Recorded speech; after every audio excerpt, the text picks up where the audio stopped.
Hello and welcome to Filter Kaapi. In episode 2 of our series looking at key constituencies that went to polls in South India in the last 1 month, today we are looking at the Hindupur Assembly constituency in the Rayalaseema region of Andhra Pradesh. What makes Hindupur so important? Well, the Telugu Desam has won from Hindupur without a break since 1985. Even during years when the Congress came to power in Andhra Pradesh, be it 1989, 2004 or 2009.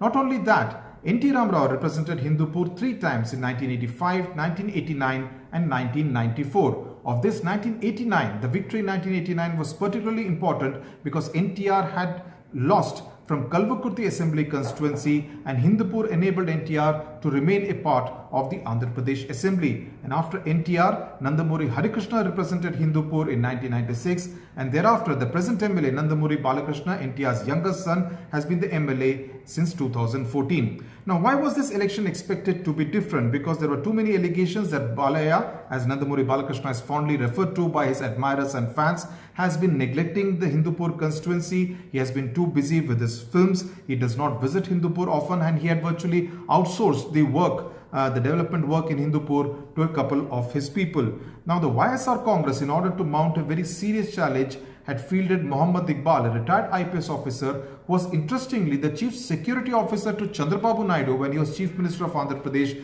between 1995 and 2000.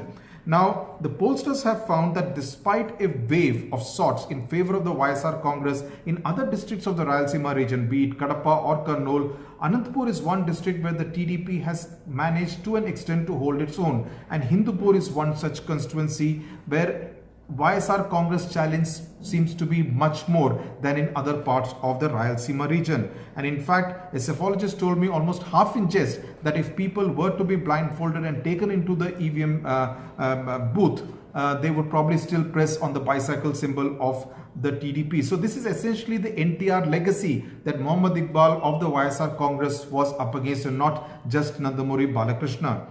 And this is despite Balakrishna abusing and even assaulting people on a couple of occasions, people who are his admirers and supporters. Despite all that, Balakrishna being seen as NTR's son, his biggest plus, his biggest strength. But Iqbal, who I spoke to, remains confident that on the 23rd of May, he will be the person who will be chosen by the people of Hindupur to be sent to the Andhra Pradesh Assembly, and that he will score a big upset victory over the legacy of N.T. Ramarao and end the TDP domination of the Hindupur Assembly constituency.